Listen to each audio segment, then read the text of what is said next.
Jesús se nos enseña mucho respecto a él, sin embargo hay un bache importante entre los 12 años hasta posteriormente su muerte. ¿Qué pasó durante todos esos años? ¿Dónde estuvo? ¿Qué es lo que hizo? ¿Qué fue lo que no hizo? ¿Qué pasó con Jesús todos esos años, Cristian Contreras? Hoy día lo vamos a decir, Jean-Philippe, en base a lo que nosotros hemos investigado. Pero hay que señalar un par de cosas antes de comenzar. Primero, lo que vamos a hablar hoy día no afecta ni a la Iglesia Católica ni a los evangélicos, porque para estas dos instituciones esos años perdidos no existen, no son parte de la doctrina, son años que están totalmente oscurecidos. Es muy raro, o sea. ¿Ya? Es muy Por lo extraño, tanto, porque siempre es bueno señalar eso porque en el fondo lo que nosotros vamos a hablar, vamos a tomar, como siempre, muchísimas fuentes, Jean-Philippe.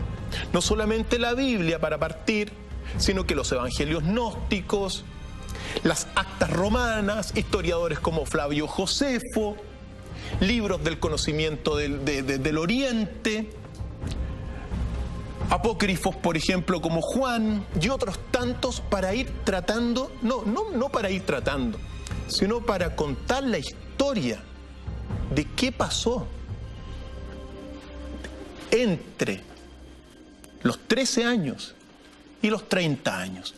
Por lo tanto, es muy importante. Esto no forma, lo que vamos a hablar hoy día, no forma parte de la doctrina católica ni evangélica. Y a los 13 años, ¿cómo y cuándo desaparece Jesús y cuándo se comienza a estructurar esta historia desconocida? Se estructura exactamente en su primera visita al Templo de Jerusalén. Pero antes, para entender bien todo esto, Jean-Philippe, es muy importante señalar quiénes eran los enemigos de Jesús. Conociendo los enemigos de Jesús, vamos a entender la historia posterior. La historia de estos años perdidos de Jesús, que son muy misteriosos.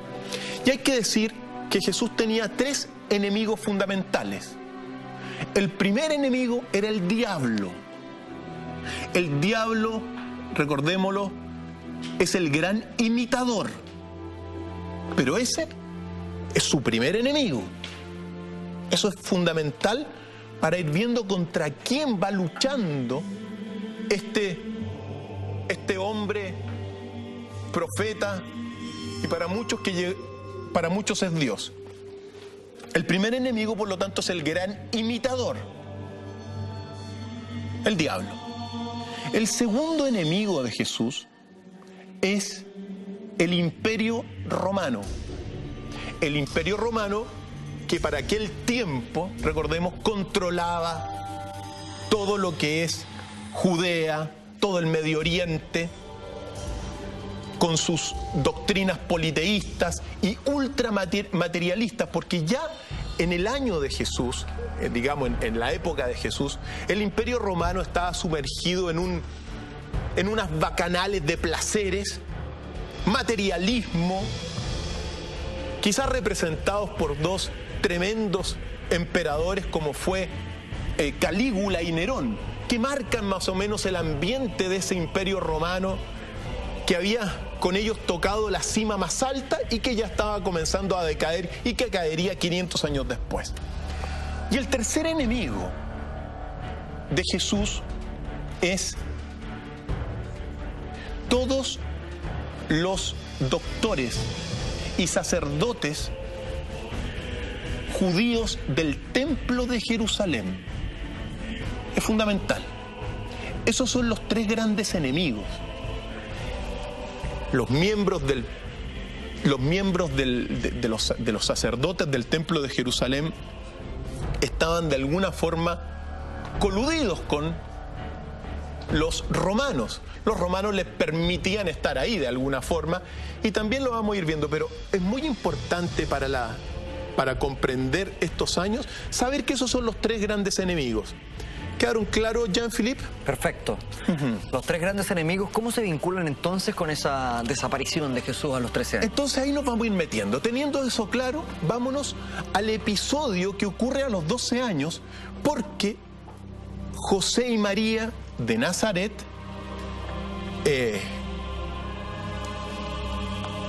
viajan con Jesús al templo de Jerusalén. Este es un acontecimiento trascendental porque después de esta experiencia, Jesús desaparece de la historia por hasta los 30 años. ¿Qué pasó en el templo de Jerusalén? Es la pregunta. Pues bien, hay que señalar que Jesús tenía 12 años, estaba a 3 meses de cumplir los 13 años, y que también él ya se había de alguna forma, había sido reconocido como un nazir en Nazaret, o al menos en la localidad de donde provenía, que es el actual Nazaret, porque en aquel tiempo no había ninguna ciudad que se llamaba Nazaret, no aparece eso, ¿ya? ¿Qué es lo que se ha reconocido como un nazir? Nazir. Nazir es, siempre en los documentos bíblicos aparece Jesús el Nazareo. Jesús, en ninguna parte aparece Nazaret, es el Nazareno o el Nazareo, que viene del hebreo Nazir. Y Nazir es, en el fondo, un primogénito que toma un voto político religioso. Eso es ser un nazir. Cuando un primogénito toma digamos, este voto político religioso, pasa a ser un nazir, ¿ya? ¿Y en qué consiste fundamentalmente? Claro, hay que ver en qué consistía el voto político y en qué consistía el voto religioso, pero ya los podemos ir uniendo, el religioso con los templos del Jerusalén y el político con Roma, ¿ya? ¿Qué no podía hacer Jesús como nazir? No podía tocar a nadie muerto y se dejaba el pelo largo. Por lo tanto, otro detalle importante, el único dato real sobre la apariencia de Jesús, aparte de ser, al menos de ser reconocido como un hombre perfecto, físicamente perfecto, el único rasgo distintivo era que Jesús tenía el pelo largo, Jean-Philippe, por ser un nazir. Casi 13 años en adelante. Entonces, querido amigo, viajan juntos Jesús, María y José de Nazaret, con esta distinción que había hecho en un principio, hacia Jerusalén. Es la primera vez que Jesús ve el templo de Jerusalén. Y aquí hay que ser bastante claro, porque le impactan 4 cosas fundamentales. Estremecen a este joven de 12 años. Lo primero que le estremeció fue los sacrificios de los animales, porque los judíos sacrificaban animales en una hoguera grande que había. Entonces, uno de los grandes salones de este templo de Jerusalén, que lo visitaban cientos de miles de personas, le impactó ver la sangre de los animales sacrificados. Se preguntó, ¿qué Dios es este que está pidiendo sangre y fuego? Lo segundo que le impactó fue la cantidad de comerciantes que habían adentro del templo y de negociantes, porque también estaban ubicados adentro del templo. Como en la casa de mi Padre, dice Jesús, hay comerciantes y negociantes instalados. Segundo impacto, un niño de 12 años. Tercer impacto fue que cuando entra Jesús, María y José, la mujer es separada de los hombres. Y se pregunta, ¿cómo es posible que discriminen a la mujer, que es mi propia madre? tercer elemento fundamental. ¿Qué Dios es este que está discriminando? ¿O qué culto de sacerdotes hay aquí que tan pronto entran al templo? ¿María se tiene que ir para otro lado? Tercer, y lo cuarto que le impactó, que muy cerca de los comerciantes habían muchas mujeres pintarrajeadas, es decir, mujeres que se prestaban para servicios fáciles dentro del templo, Jean-Philippe. ¿Ya? Esos cuatro acontecimientos, esos cuatro impactos, hay documentos que hablan, ¿eh? Y que se lo dicen a José, porque Jesús le va diciendo a José: ¿cómo es posible que hagan esto con mi mamá? ¿Por qué me separan? Y la vinculación y el amor y la unión que había entre José, entre María y Jesús, muy fuerte siempre. Pues bien, sucede que esto le impacta y le gustó mucho también a Jesús los debates que habían, al menos las conversaciones con los doctores de la ley judía adentro del templo. Y sucede que en un momento dado están 7 días y al final parten de regreso a Nazaret, pasando por Jericó, que es una ciudad al norte a 25 kilómetros. Pero como él ya había sido reconocido en el templo, a pesar de tener 12 años, porque eran reconocidos cuando tenían 13 años, una vez que es reconocido, ya Jesús puede viajar con los hombres separado de las mujeres, ¿ya? Entonces parten hacia Jericó, pero se dan cuenta cuando llegan a Jericó, José y María, que Jesús no venía con ninguno de los dos. Jesús estuvo 4 días perdidos. ¿Y dónde estaba? En el templo de Jerusalén, discutiendo con los doctores de la ley judía. Y es, al menos lo que se cuenta, es que todos había un ambiente de sorpresa de ver los cuestionamientos que planteaba Jesús a los doctores de la ley judía. ¿Y qué hay que decir ahí? Jesús, hay 2 elementos fundamentales. No aceptó y no aceptaba Jesús que el Padre en su tierra, que José lo ame más que el Dios de los cielos de alguna forma. Porque el Dios, al menos el Dios que veneraban en el templo de Jerusalén, era un Dios de venganza, de ira, de castigador. Recuerda lo que es el Dios del Antiguo Testamento. Es un Dios violento. El Dios del diluvio universal, en el fondo. De Sodoma y Gomorra, del Arca de la Alianza y de más de 1 millón de muertos. Es decir, es un Dios violento, es un Dios de fuego y de sangre. Jesús no lo acepta. Jesús no viene, fíjate, y esto es tremendamente relevante para todo el mundo cristiano. Jesús lo que viene a enseñar no es el Dios que están venerando en el templo de Jerusalén, sino que un Dios de amor y de bondad, no un Dios castigador. Entonces vamos viendo, se está oponiendo desde el principio, al menos como ocurre en este primer pasaje, a un Dios que es el Dios que veneraban los del templo de Jerusalén, que es el antiguo Dios Yahvé, Jehová o como le quieran llamar, ¿ya?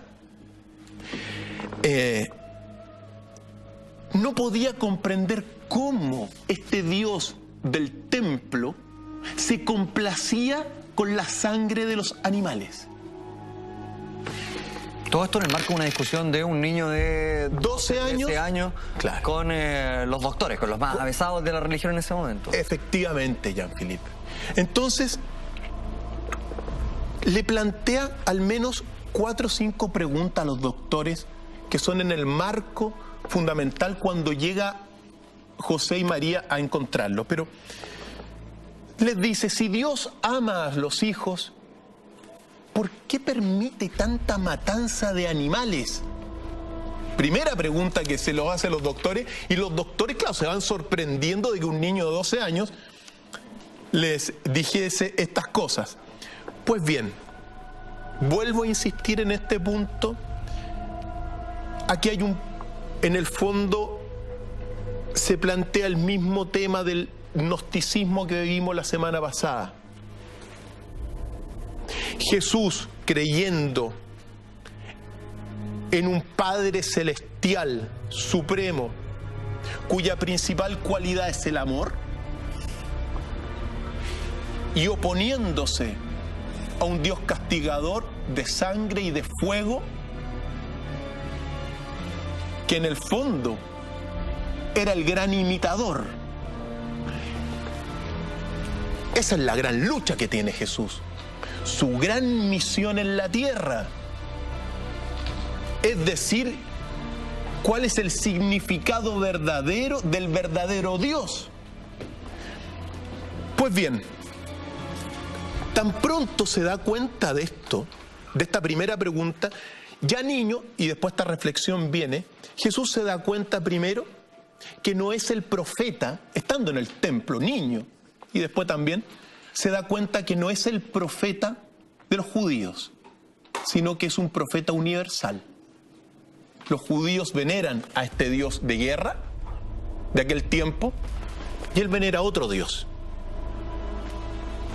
Y lo segundo, se da cuenta Jesús que no es el Mesías que esperan los judíos, porque el Mesías que hasta el día de hoy esperan los judíos es un Mesías que va a liderar a los ejércitos judíos contra sus enemigos. Eso se comienza a dar cuenta en ese minuto Jesús. Fíjate. Lo otro que se pregunta, ¿qué hay detrás del velo al interior del templo de Jerusalén? Al interior del templo de Jerusalén, en lo que se llama el Santo de los Santos, que es la sala central del templo, hay un velo. Y atrás del velo, según la creencia, se dice que está Dios. Entonces le hace la pregunta a los doctores, bueno, ¿qué hay detrás del velo? ¿Qué Dios hay detrás del velo que está en la sala central del templo de Jerusalén y que nadie lo puede ver? ¿Qué tipo de Dios estaba?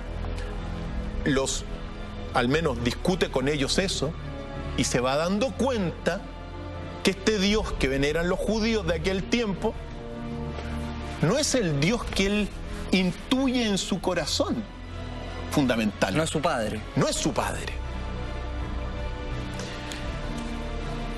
Lo tercero que le hace, la tercera gran pregunta que plantea Jesús es ¿por qué las mujeres son discriminadas?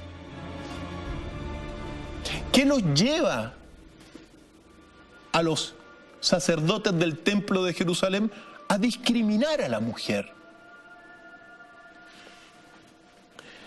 Sucede que María era tan cercana a Jesús que esto tampoco lo aceptó.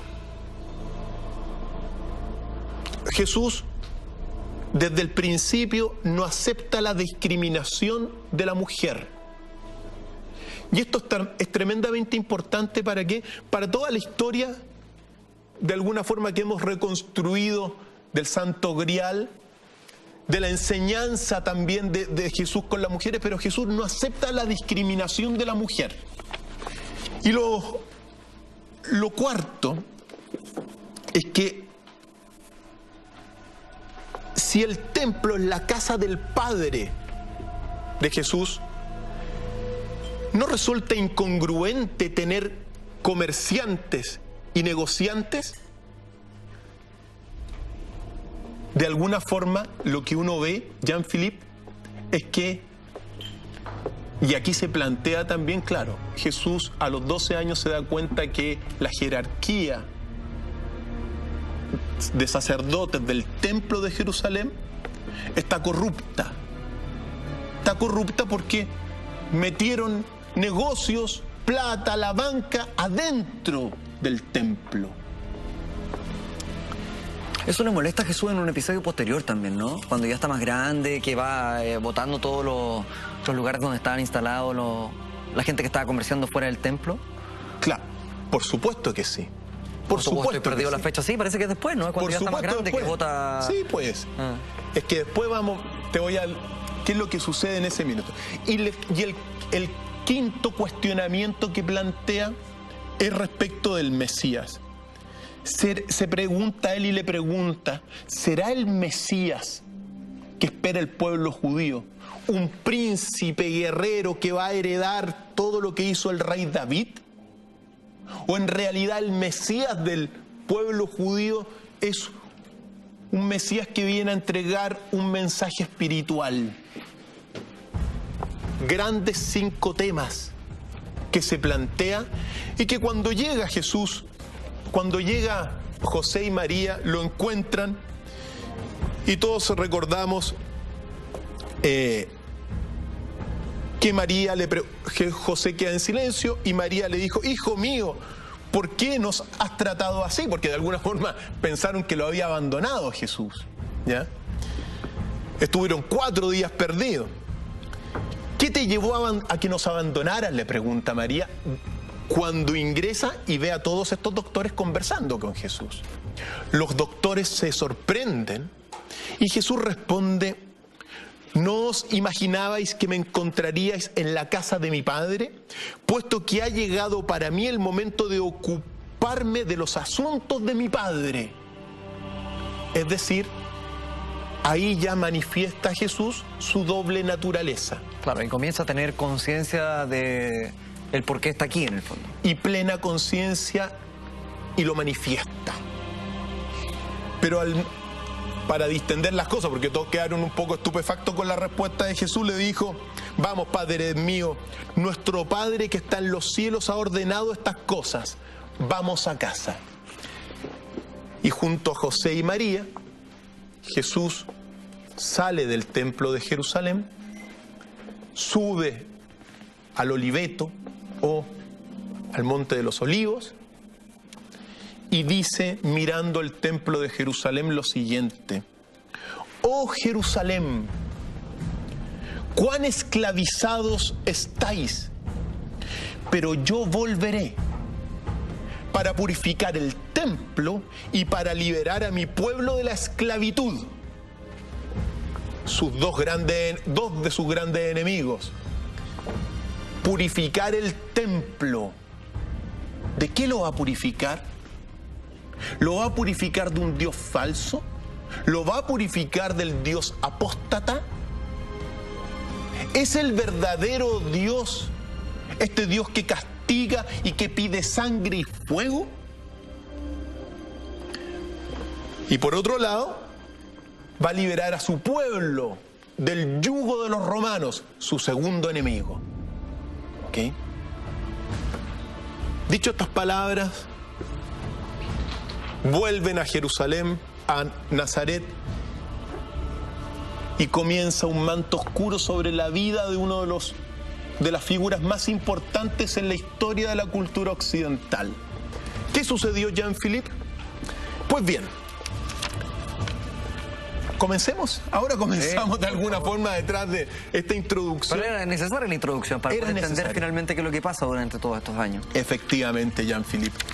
Pues bien, vamos a irlo pasando año por año, elegimos algunos años más significativos. Hay algunos años cruciales de estos años perdidos de Jesús, pero es nuestro trabajo contarlo. Como por ejemplo los 14 años. Los 14 años. Pues bien, a los 14 años, Jesús retomó su práctica de arpa, porque tocaba el arpa. Eso es un elemento. A los 14 años, José, su padre en la tierra, muere. Esto es tremendamente significativo para la familia de Jesús, porque Jesús, como primogénito, pasa a ser el padre de la familia de María, que tenía 7 hermanos y uno que venía en camino cuando muere José. ¿En los 4 evangelios de la Biblia se habla de los hermanos de Jesús o esto se mantiene en secreto y pertenece más quizás a los apócrifos? En la Biblia no se habla, no hay en la Biblia hay muy pocas distinciones, pero esto es evidentemente parte de esta lectura que fundamentalmente no está contenida. Jesús, según esto, a los 14 años debe hacerse cargo de la familia, ejerciendo el oficio de carpintero, que lo realiza muy bien. Además, tiene que comenzar obviamente a revelar esta doble naturaleza, a descubrir y a desarrollar como profeta esta doble naturaleza divina y, digamos, de la carne también. Pues bien, el año 15 de Jesús, Sobre estos años de los que poco se sabe en la vida de Jesucristo, hablábamos de los 14, sin embargo ahora nos vamos a los 15 años. Año crucial. ¿Por qué? Porque este año 15 nació Ruth, que fue la hermana más pequeña de Jesús, y que en realidad Jesús fue un padre para Ruth, literalmente. Ya con José muerto, él lideraba, digamos, todo, había heredado muchas propiedades también de José, pero en el año 15 de la vida de Jesús nace Ruth. También este año 15 compone el Padre Nuestro, la oración del Padre Nuestro que después la enseña a los discípulos. La compuso a los 15 años, según estos documentos que uno tiene. Y también otro elemento, descubrió el llamado libro de Enoc, que es un libro muy significativo, y ahí descubre el término hijo del hombre y comienza a autoproclamarse a sí mismo el hijo del hombre. Recordemos una cosa, mira, todos los grandes profetas de la humanidad siempre son autollamados profetas, es decir, siempre en un momento dado ellos se reconocen a sí mismos. Pues a los 15 años ya, bueno, habían pasajes anteriores de este reconocimiento, pero ya, gracias al libro de Enoc, Jesús se comienza a proclamar el Hijo del Hombre. De hecho, realiza el primer gran sermón, ¿no?, en una sinagoga. Por supuesto que sí. Y aquí esto es tremendamente significativo, su primer gran sermón en una sinagoga. Porque lo que hace ahí Jean-Philippe es, en el fondo, va a proclamar las cualidades buenas de Dios, de su Dios. Esto es fundamental en la vida y en la misión de Jesús. Recordemos, la Biblia tiene dos partes, el Antiguo Testamento y el Nuevo Testamento. En el Antiguo Testamento hay un Dios malo, castigador, violento, de sangre, de fuego, de ira. Y en el Nuevo Testamento hay otro Dios, es el Dios de Jesús. Pues lo comienza a proclamar en el primer sermón de la sinagoga y dice lo siguiente, Jesús: Dios me ha enviado a predicar buenas nuevas a los abatidos, a vendar a los quebrantados de corazón, a publicar la libertad a los cautivos y a los presos espirituales la apertura de la cárcel. Presos espirituales. Para Jesús, el pueblo judío de aquel tiempo es un pueblo preso espiritualmente de un Dios falso. Así es. De hecho, lo dijo en el Monte de los Olivos a los 13 años. Ya tenía clara en el fondo la película en esa instancia. Tenía clara que el Dios de Jesús es un Dios bueno. A consolar a los enlutados, a darle belleza en vez de cenizas, óleo de gozo en lugar de luto, canto de alabanza en vez de un espíritu angustiado.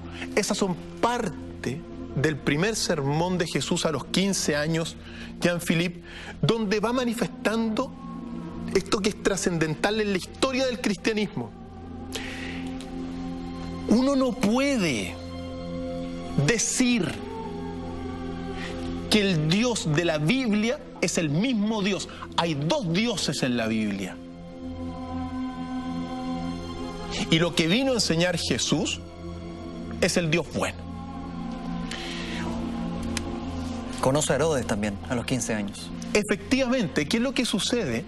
Que José era una persona, el padre terrenal de Jesús, era una persona con muchas propiedades. Y cuando muere, entran en, digamos, en estos juicios algunas propiedades de José. Pero entonces, en ese sentido, la imagen que por lo generalmente se configura de José, un carpintero, pobre, ¿no era tal? O sea, no tenía era tal. propiedades... Sí, no.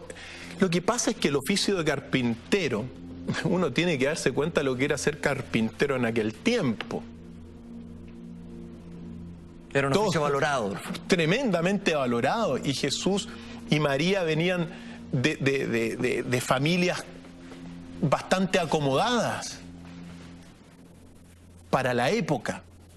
Y ser carpintero en aquel tiempo donde prácticamente todas las casas se hacían de algo de madera, era bien remunerado también. Y también Jesús tenía propiedades. Pues bien, hay unos litigios donde le quitan una propiedad, digamos, a los herederos, en este caso a Jesús, y Jesús se presenta y conoce personalmente a Herodes Antipas y lo califica de un zorro. Este es un zorro porque no le devolvió, él tenía que dictaminar y no le devolvió la propiedad de José. ¿Ya? Ahora, también en este año crucial de los 15 años, Jesús reflexiona, pero tremendamente impactado de su misión en la tierra. Él ya es un nazir, es un elegido. Pero, digamos, reflexiona sobre si es el Mesías. Recordemos que todo este tiempo, en toda la región de ¿cómo se llama?, de Medio Oriente, judía, israelí, etcétera, la literatura que era la más popular era la literatura apocalíptica. Se estaba en un final de tiempo, dominados por un imperio romano, sometidos al yugo de los placeres de las bacanales romanas. Estaba el pueblo judío y acentuado por una jerarquía que estaba venerando a un Dios que no era el Dios de Jesús. Bueno, uno dice eso, los judíos nunca reconocieron tampoco, los judíos nunca han reconocido a Jesús como un Mesías tampoco. Andan en su contexto también. Ahora, entonces, ¿qué es lo que sucede? Que se da cuenta Jesús que Él no es el Mesías del pueblo judío, que su misión está más allá, es una misión universal, enseñar a un mundo entero la existencia de un Dios bueno. Es decir, no era un problema solamente con los judíos del templo, sino también con los romanos y su politeísmo, que ya estaba en decadencia. Su misión era superior. ¿Por qué esto? Digo esto porque en el año 16, María, su madre, le dice: tú eres el Mesías del pueblo judío. Ella quería que su hijo fuese el Mesías. Y discute con su madre porque él dice que no es el Mesías, en el fondo, del pueblo judío. A los 16 años, según todo lo que hemos ido viendo, Jesús alcanza su plena estatura física. Se transforma en el Jesús, digamos, físicamente alto, viril, serio, reservado. Se dice que tenía una voz musical fuerte y enérgica, que era un amigo cordial, pero al mismo tiempo un maestro autoritario. Así era Jesús. Y también se señala que tenía una sonrisa simpática y refrescante.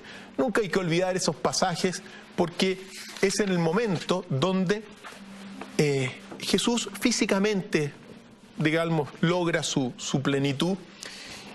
Y logra su plenitud como el hombre perfecto. Recordemos que hay dos hombres llamados perfectos. Uno es Jesús y el otro es Adán. Y es en ese año 16 donde discute con María porque María quería que fuera el Mesías. Y no lo era. Año 17. ¿Qué hiciste tú a los 17 años, Jean-Philippe? ¿En qué estabas a los 17 años? Me desvío un poco. Nervioso por la prueba de aptitud académica. Pues bien, a Jesús le ocurre un acontecimiento muy importante porque... Yo estaba reflexionando en eso mientras hablaba. Porque a los 16 años Jesús discutiendo con su mamá si era el Mesías o no, y uno pidiendo permiso para ir más tarde a la fiesta. ¡Qué decadente! Es parte del, digamos, bueno, de la normalidad de uno. El hombre fue lo que fue también, ¿no? Claro. Pues bien, a los 17 años ocurre un acontecimiento, obviamente estamos sintetizando todos los pasajes, estamos recorriendo la vida entera de Jesús y tenemos que recordar algunas cosas, pero a los 17 años Jesús se niega a liderar a los nacionalistas y patrióticos de Nazaret para, de alguna forma, oponerse por las armas contra el Imperio Romano. Mira, los celotes eran un grupo de judíos que tomaban las armas para rebelarse contra los romanos. Pero antes de los celotes eran los macabeos. Los macabeos eran este grupo de judíos que tomaban las armas contra el Imperio Romano. Pues, ¿qué sucedió? En este año 17, María y un judío llamado Isaac le piden a Jesús, que ya era un líder. Obviamente, Jesús era un líder. Desde chico, imagínate que la conmoción que generó en los doctores del templo era muy seguido por muchos jóvenes. Era parte de su personalidad también. Era liderando distintos grupos. Liderando, conversando, conociendo gente. Era una persona sociable. Un líder innato. Pues bien, María y un judío rico de nombre Isaac le piden a Jesús que lidere a los nacionalistas y patrióticos de Nazaret para organizarlos, porque sabían que si él tomaba el liderazgo de las armas, muchos jóvenes lo iban a seguir a Jesús. Y Jesús dice, no, mi misión no es esta. No soy el Mesías judío trascendental. Año 18, muere Amós. Amós es un pequeño hermano de Jesús, porque tuvo una fiebre alta durante más de una semana, muere un hermano de Jesús. A los 19 años, Jesús le enseña, ya había dejado de discutir, porque después del acontecimiento de los 17 y de las discusiones, ya dejaron de discutir con María. Jesús no iba a ser el Mesías, su misión era superior. Y a los 19 años, Jesús le dice, como era de alguna forma padre de familia, de la familia de Jesús, fíjate lo que le enseñó a María, le dice que el mejor método de enseñanza de los niños es la estimulación positiva, que los motive a hacer cosas, y no el antiguo método del miedo por el castigo del Dios que lo enseñaban los judíos. Los judíos enseñaron siempre el miedo a este Dios castigador. Y Jesús enseñó otro método de enseñanza, que era la estimulación positiva para hacer el bien. Ese año de los 19 años, la hermosísima hija de Esdras, que se llamaba Rebeca, se enamora de Jesús. Y Esdras, como era de alguna forma padre de familia, de la familia de Jesús, fíjate lo que le enseñó a María, le dice que el mejor método de enseñanza de los niños es la estimulación positiva, que los motive a hacer cosas, y no el antiguo método del miedo por el castigo del Dios que lo enseñaban los judíos. Jesús enseñó otro método de enseñanza, que era la estimulación positiva para hacer el bien. Ese año de los 19 años,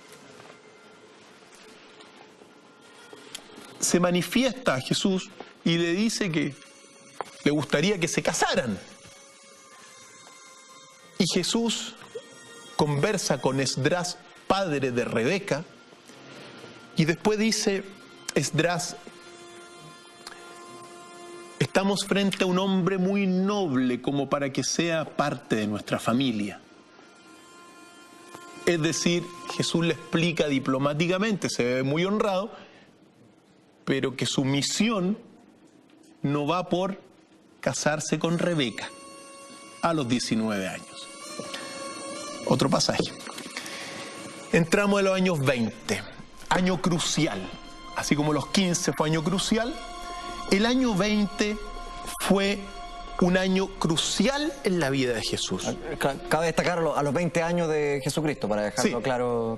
Cuando Jesús tenía 20 años. ¿Ya? Uno tiene que recordar siempre una cosa, sobre todo para los que al menos vemos la vida de Jesús como la de un gran profeta y un gran filósofo y un guerrero también, porque estaba luchando. Cuando uno ve la vida así, se tiene que dar cuenta de una cosa. Los grandes filósofos, querido amigo, siempre tienen que iniciarse en algún lado en los conocimientos más profundos. En lo espiritual. En lo espiritual, en la sabiduría más profunda. ¿Ya? Es decir, tiene que tener una escuela donde aprender esas cosas, porque si es sabio por naturaleza, viene, digamos, con una misión desde el cielo, desde siempre Jesús, pero obviamente tenía que iniciarse. ¿Dónde, pues? Es la pregunta. Pues bien, Jesús en ese tiempo se da cuenta y sabe de la existencia de los llamados esenios. Los esenios era una cofradía de sabios que estudiaban las profecías y que vivían en el mar muerto. Los esenios eran en el fondo sanadores del alma, maestros espirituales y muy sabios de todas las profecías, al menos de las más importantes profecías de aquel tiempo. Eran terapeutas, sanadores espirituales. Pues bien, ¿qué es lo que hace Jesús? Viajó a Jerusalén. @Evelyn Rodrigo dice: ¿por qué los judíos rechazan a Jesús como el Mesías, mas ellos lo siguen esperando? Saludos desde Tomé. Me encanta el doctor Eseco, dice @Bebita_Fresk. Cuando pensé que no había nada interesante en la televisión, me encuentro con Mentiras Verdaderas. Genial y gracias, dice @Nani_23_. Gracias, amigo. Ya vamos a seguir leyendo sus comentarios, pero ahora estamos en los 20 años, un momento crucial en el que Jesús se encuentra con los esenios. Sí. ¿Qué es lo que hace Jesús? Viaja de Nazaret a Jerusalén, pero ni siquiera se detiene en Jerusalén. Recordemos que ya para Jesús, Jerusalén, el templo, es un templo, son sus enemigos los que están ahí. Pero había prometido volver, no era el tiempo todavía del regreso, era el tiempo de su iniciación, según esto que estamos viendo.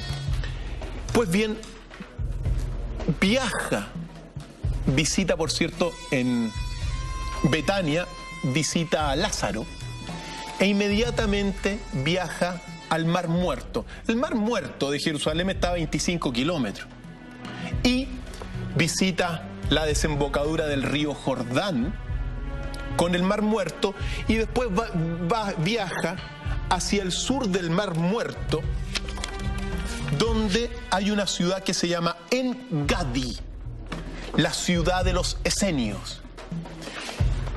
Estas fotografías son fotografías actuales del lugar de En-Gadi. Mira, es un lugar sublime, Todo lo que hay allá es sublime. El silencio es sublime en En-Gadi. La tristeza, la inmensidad. Es un lugar con una carga energética muy potente. Y el lugar donde hace 2000 años se concentraban estos sabios sanadores espirituales que eran los esenios. Es decir, en ese ambiente, pensemos lo que significó estar en un lugar tan bello.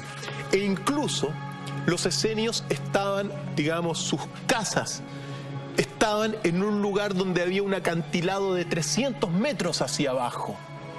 Es decir, había una contemplación divina como para la iniciación. Pues según todo esto, en este lugar que estamos viendo, Jesús se inició en los misterios más profundos de los judíos, en los misterios más profundos de Babilonia y en los misterios más profundos de Egipto y del verbo solar. Los aprendió con los esenios, grandes profetas. Estudiaban las profecías. Por lo tanto, si uno piensa, este año 20, en la edad de Jesús, es su gran año de iniciación en la sabiduría más profunda que iba a lograr hasta este minuto. Obviamente, cuando uno dice, no es que haya logrado todo, sino que ya era un hombre sabio Jesús. Era un hombre con una intuición luminosa desde los 12 años, cuando su corazón le dice que aquí hay un Dios que no es su Dios. Pues con los esenios logra el gran avance en sus doctrinas y también algo muy importante en la meditación y en la oración. Uno siempre tiene que recordar que hay dos fuentes del poder espiritual. Uno es la meditación, la oración, meditación u oración, y la lectura. Esas son las fuentes del poder espiritual, Jean-Philippe, y lo que hizo Jesús fue meditar mucho con los esenios y aprender y leer. Seguimos junto a Cristian Contreras haciendo una revisión de lo que pasó en aquellos años más misteriosos en la vida de Jesucristo, desde los casi 13 años hasta posteriormente a los 30. Muchas gracias a toda la gente por esperarnos en esta historia. Hemos hecho un recorrido ya por los 13 hasta los 20 años. Sin embargo, a los 21 pasa algo sumamente importante después de conocer a los esenios. Muy importante, antes de entrar en los 21, Jean-Philippe, exactamente decir una cosa. Mira, tan importante fue el pasaje de Jesús en los esenios que cuando Jesús vuelve a su vida pública, por decir, es bautizado por Juan el Bautista. Y es muy posible que Juan el Bautista, una de las cosas que primero hizo Jesús fue a bautizarse, ¿te acuerdas? Sí. Pues bien, es muy posible que Juan el Bautista haya sido un maestro esenio también. Es decir, hay un reconocimiento de Jesús por lo que le entregaron los esenios, según lo que estamos viendo. Año 21, a los 21 años ya Jesús se dedica profundamente a reconocer su doble naturaleza. Recordemos que hay una naturaleza física, pero también está su naturaleza espiritual. Decíamos que es un primogénito, un nazir, que había tomado en este sentido un voto político religioso. Y aquí hay que señalarlo porque Jesús era un hombre también. Cuando tuvo sed, tomó agua. Cuando tuvo hambre, comió.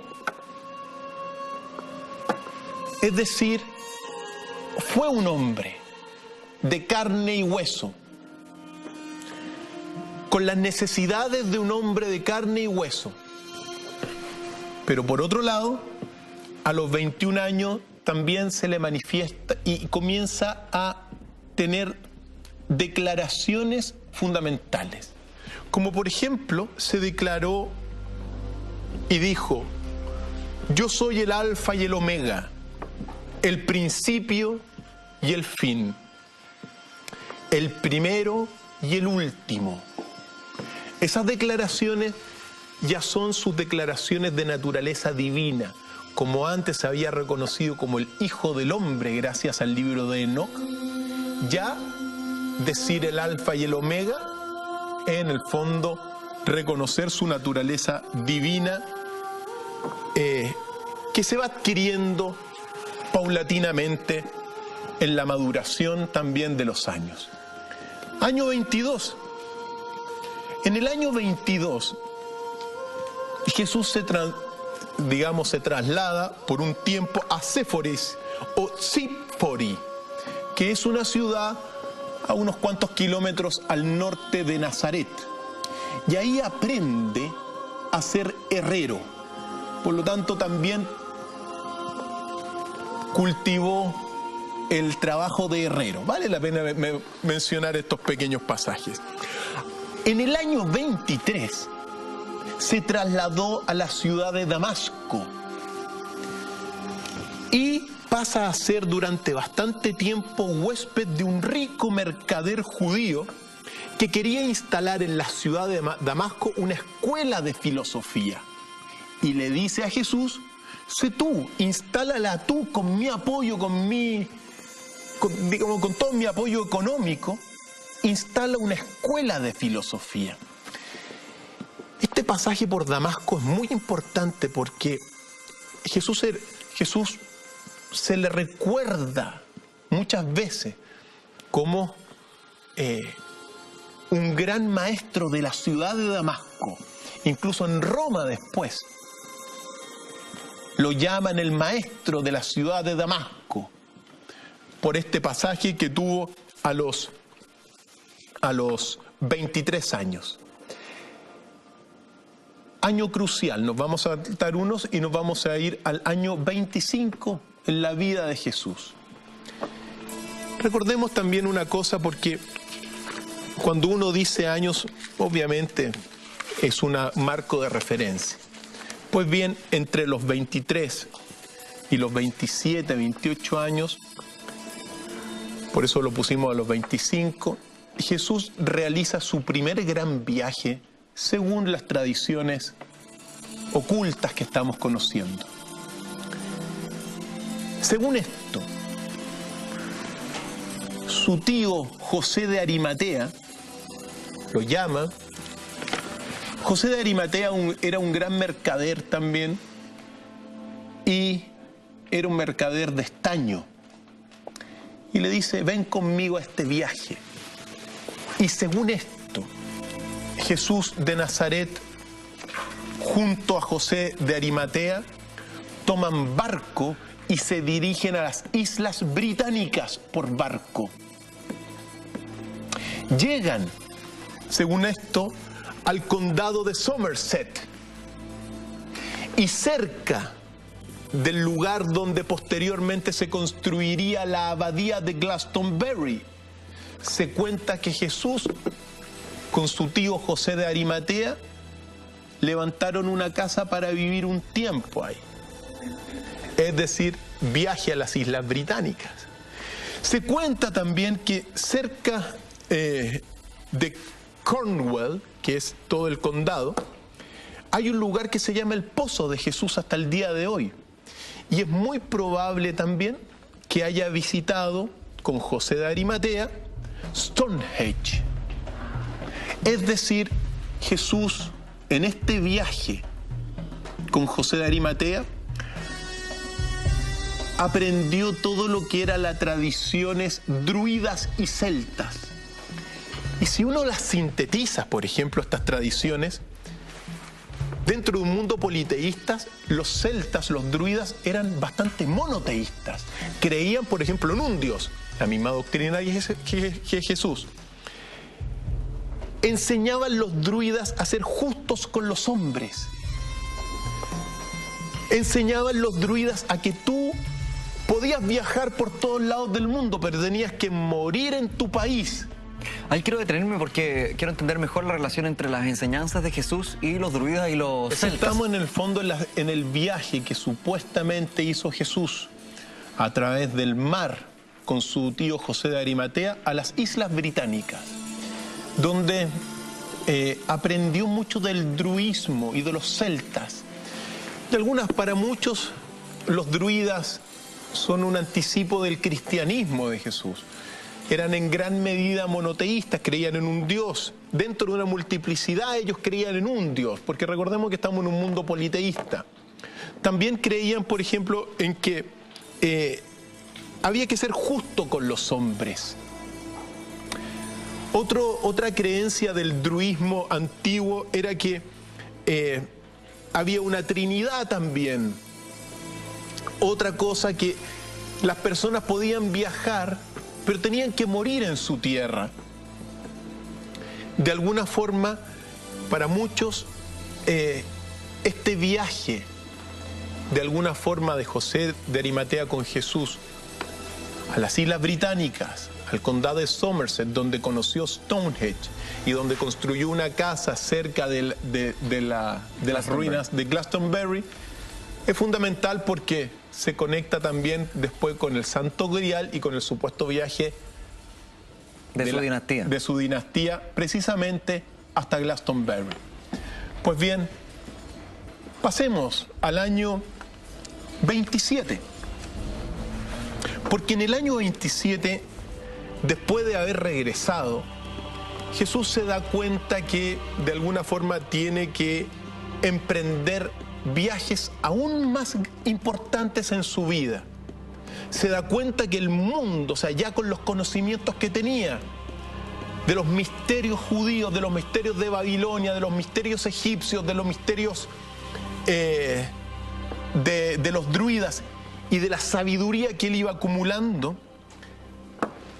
se dio cuenta de alguna forma que un gran viaje tenía que comenzar. Y se traslada y deja a su familia y se la deja a su hermano Santiago, se la deja encargada.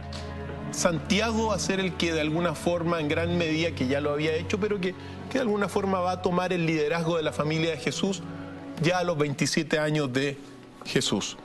Y partió Jesús a lo que se llama el Mar de Galilea, a una ciudad que se llama Carpenaum. En Carpenaum vivía Zebedeo.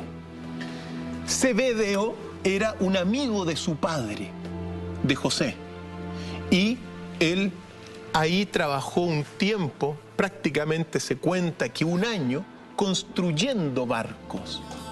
La plata que él acumuló en ese lugar, le pidió a su tío que se la enviara a su familia para que no tuvieran apremios. Muchas gracias, amigos y amigas de nuestro programa, especialmente de los jueves, por esperarnos durante esta pausa comercial. Estamos haciendo una revisión junto a Cristian Contreras de los años más misteriosos de Jesucristo, que se extienden entre los 13 y los 30 años aproximadamente. El doctor es seco y además de la mano de un excelente conductor. Gran programa, dice @RCK Music. Muchas gracias, amigos. Lo mejor de la televisión abierta, dice @Cristi Gritar. ¿Qué conoces sobre los años perdidos de Jesús en la India? Conocido como ISA, Noche de Cultura, con doctor, dice @Pépalo_. No sé de dónde sacan que la televisión abierta es una basura, viendo en Mentiras Verdaderas, dice @Cesante y qué. Grande Doc por todos los capítulos buenos e interesantes. Saludos a los dos, muy buen programa, nos dice @Carmen070.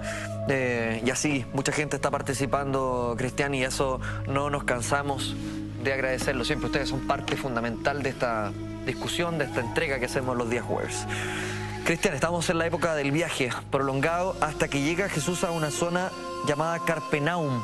Sí, en Carpenaum está en el Mar de Galilea, 20 kilómetros, 25 kilómetros al este de Nazaret, más o menos, ¿ya? Ahí va a ver a un tío de él que es Zebedeo y trabaja construyendo barcos. Con la plata que acumula durante prácticamente un año, le pide a su tío que se le envíe a su familia en Nazaret para que esté bien. Y Jesús toma camino después de esta visita a este lugar, toma rumbo a Jerusalén por tercera vez, pasa por Jerusalén. Y en Jerusalén va a comenzar el gran periplo de Jesús por el mundo. Porque, según se cuenta, ahí conoció a dos riquísimos emisarios de los príncipes de la India, que se llamaban Gonod y Ganid. Gonod el padre y Ganid el hijo. Y conocen a Jesús. Recordemos que Jesús era una persona que iluminaba con su presencia. Era una persona que donde iba era seguido. Conversaba siempre con las principales autoridades, los grandes intelectuales. Por lo tanto, era un hombre fantástico en ese sentido, el hombre perfecto para muchos.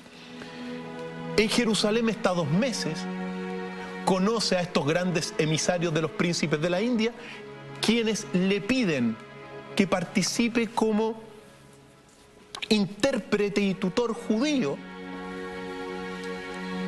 en su viaje que iban a hacer con rumbo a Roma. Y Jesús acepta. Bien pagado también, porque le pagaban como correspondía. Y pues bien, aquí comienza el gran viaje de Jesús, porque de Jerusalén se dirigen al puerto de Cesarea.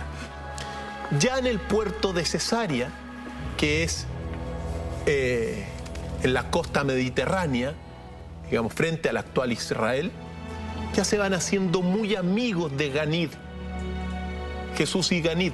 Entonces Jesús ya comienza a conocer muy bien todo lo que es el vedismo y el hinduismo de la India. Y al mismo tiempo, ellos le preguntan mucho a Jesús porque Jesús es un sabio. Pues de Cesarea viajan en barco hasta Alejandría. Obviamente nosotros hacemos una síntesis, pero están tiempo en cada ciudad. Imagínate lo que es llegar a Alejandría para Jesús. Alejandría, que era el faro, simbolizado el faro de Alejandría, la ciudad más culta de ese momento en todo el mundo, era Alejandría. La biblioteca de Alejandría, mandada a construir por Alejandro Magno 300 años antes, guardaba manuscritos gigantescos. Pero al mismo tiempo en Alejandría, Jesús se dio cuenta de algo, de lo inflexible a veces que es la erudición, porque se encontró en Alejandría con muchos eruditos, y los eruditos a veces saben tanto que son realmente unas rocas impenetrables. Entre otras cosas aprendió eso. Pues bien, visitó el Museo de Alejandría, conoció a los profesores de Alejandría, estudió mucho a Filón, que era un gran sabio que estaba en sus escritos. Bueno, parten de nuevo de Alejandría a Creta, a la isla de Creta. En la isla de Creta, pensemos que Grecia, la sabiduría de Grecia comenzó en la isla de Creta, y Jesús estuvo en la isla de Creta, donde es la cuna de los minoicos. Los minoicos pasan evidentemente lectura, ahí está el palacio de Cnosos. Pues bien, en gran medida era también, por ejemplo, Creta era una sociedad donde la mujer tenía un rol social importantísimo. Las tauromaquias que habían ahí, que eran estas especies de juegos con los toros, las mujeres se paraban encima de los toros y hacían piruetas. Jesús estuvo en la isla de Creta con Gonod y Ganid y toda su comitiva, si eran grandes y riquísimos emisarios. Después toman de la isla de Creta y se van a Cartago, donde, actual Túnez, donde también se detienen. De Cartago después viajan, se devuelven a la isla de Malta. De la isla de Malta viajan a Nápoles y Siracusa, ya en la bota itálica, digamos.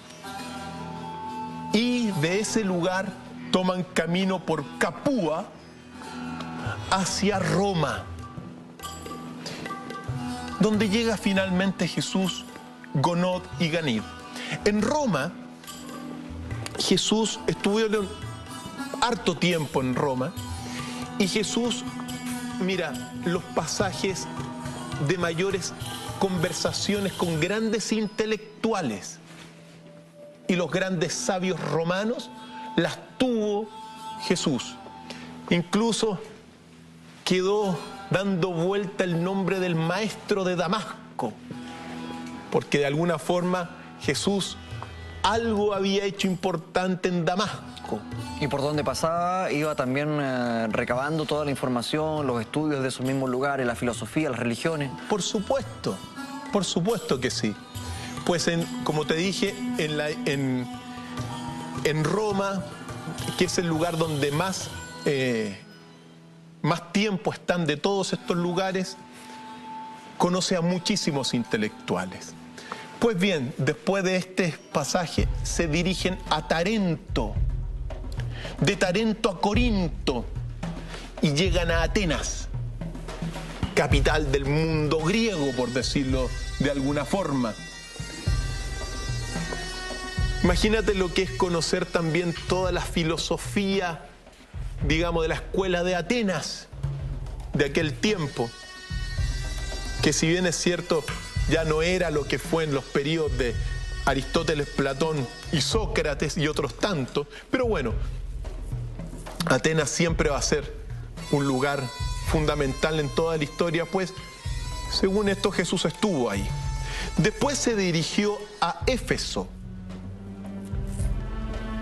Se dirigieron posteriormente a Rodas y finalmente toman barco. Rodas, piensa tú que la isla de Rodas en gran medida es una de las islas donde comienza la filosofía, una de las tantas, Jonia es otra, pero Rodas es una de las primeras islas donde comienza el pensamiento griego, 800 años antes de Cristo.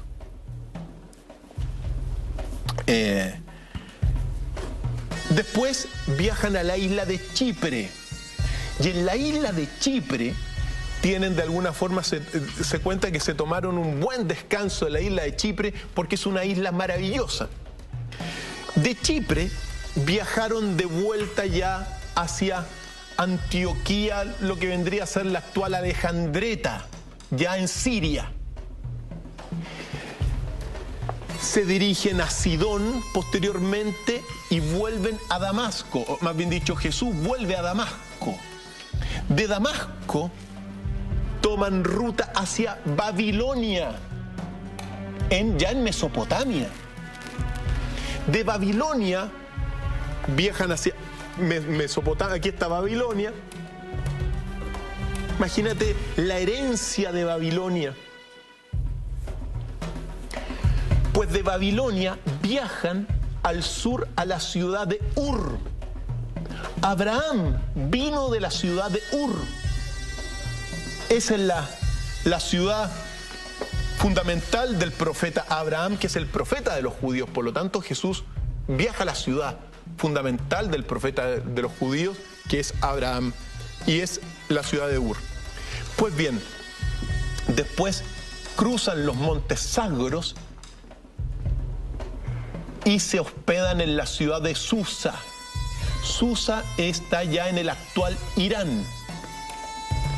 Y después se dirigen, después de la ciudad de Susa, que vendría a quedar un poquito al norte de Persépolis, por decirlo de alguna forma, viajan hacia la costa del Golfo Pérsico. Y en la costa del Golfo Pérsico llegan al puerto de Charax. Y ahí hay una controversia entre algunos autores que dicen que ahí se despidió Jesús de sus amigos Gonod y Ganid Pero otros pensamos que no se despidieron y que del puerto de Charax, en el Golfo Pérsico, Jesús con Gonod y Ganid toman ruta marítima y se dirigen hacia la India, hacia la cultura del Valle del Indo, India.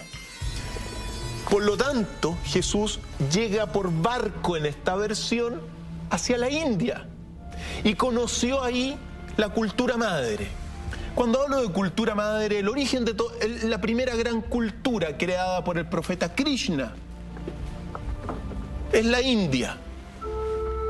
Es verdad que India, Mesopotamia, Sumeria, Egipto y los chinos son más o menos simultáneos. Pero a nivel de los grandes conceptos de la humanidad, la India es la cultura madre. Otros podrán decir que todo proviene del norte del Mar Negro, pero eso es otro tema. Pues bien, Jesús conoce la India y conoce el hinduismo, conoce el vedismo, conoce al profeta Krishna y sube hasta el norte de la India, donde en algún momento ahí se despidió de Gonod y Ganid y, según se cuenta, toma desde el norte de la India, de la actual zona de Cachemira, que vendría a ser para muchos la tierra prometida, Jean-Philippe.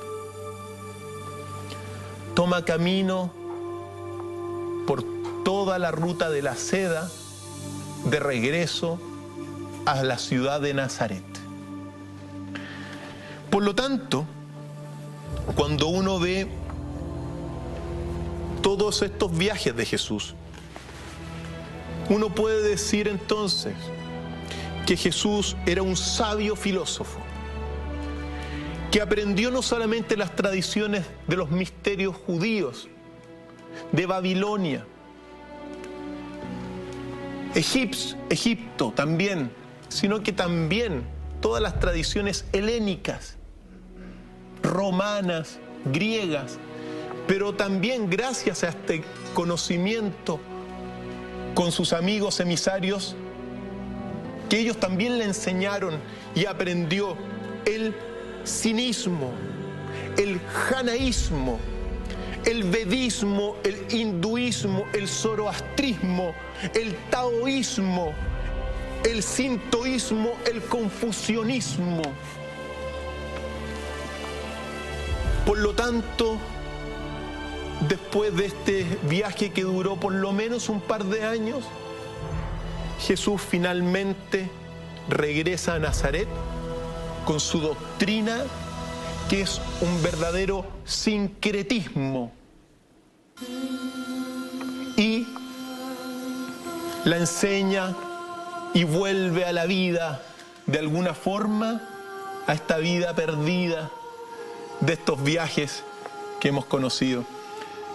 Jean-Philippe, todos estos viajes son posibles, pero también inciertos, Jean-Philippe.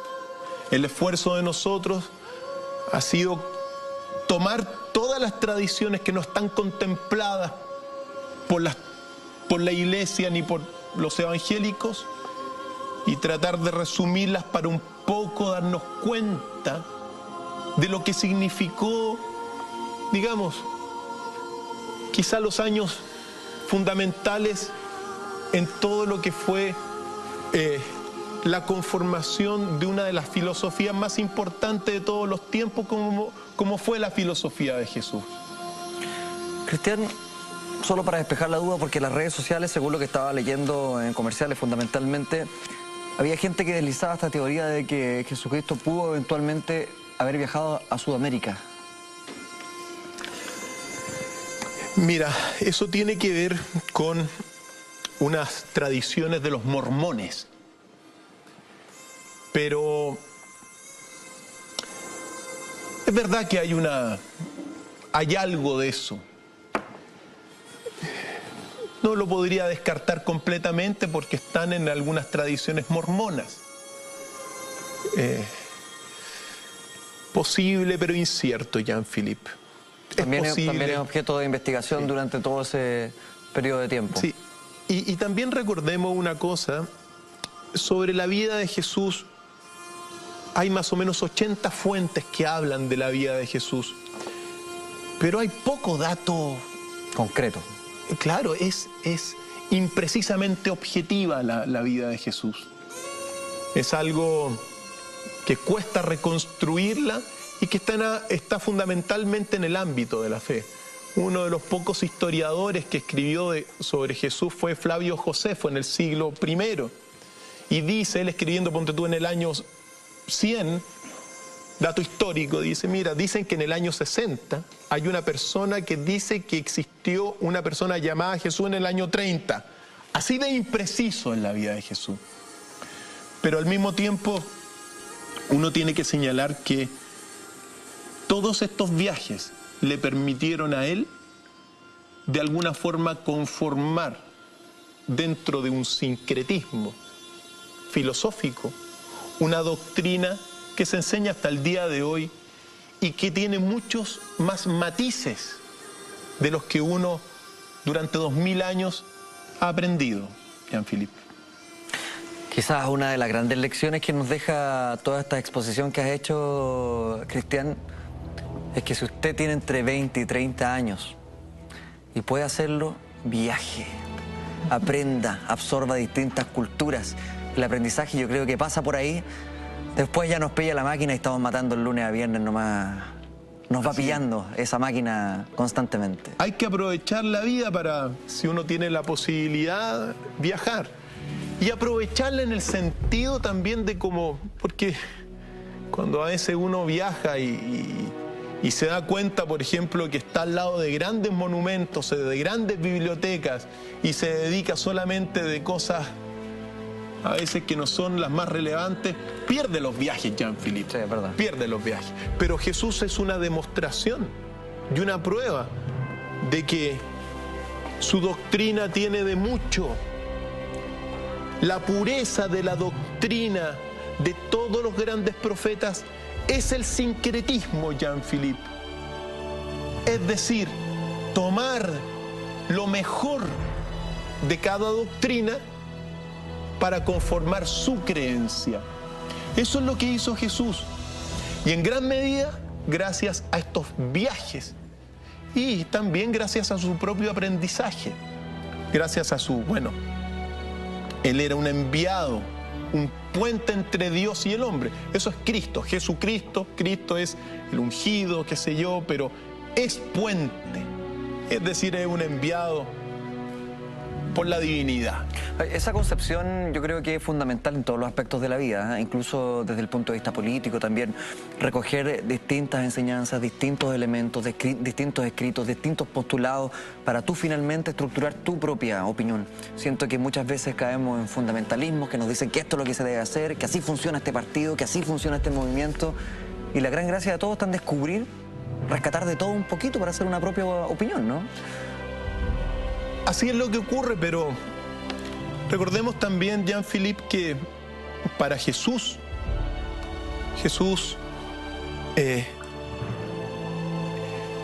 Él dice que va a volver a luchar contra quienes tienen sometidos a su pueblo. Hay un gran imitador que aparentemente tiene a muchas personas, o tuvo a muchas personas en su tiempo, engañadas. Y así es la vida. Personas intolerantes como el Ku Klux Klan, por ejemplo. Es un claro ejemplo. Lo partimos conversando. De otros fanatismos religiosos. Personas, por eso la advertencia inicial. Lo que hablamos, al menos, todo esto que todo de los 12 a los 30 años, es tierra incógnita para todas las creencias cristianas. Y nosotros la hemos concentrado.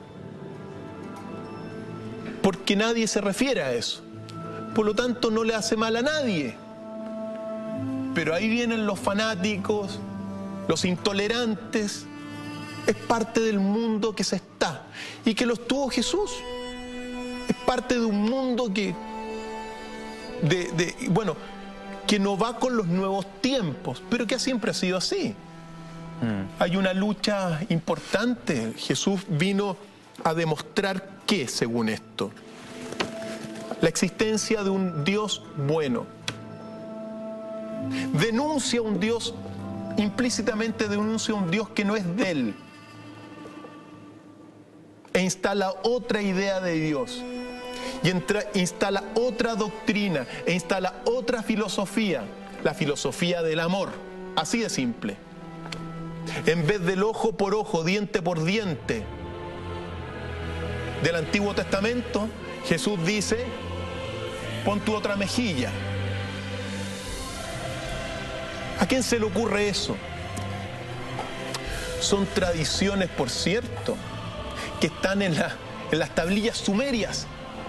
Cuando uno recoge las tablillas sumerias, cuando uno recoge, se da cuenta que Jesús lo que hizo fue tomar lo mejor de todas las grandes doctrinas de la época y formar su pensamiento.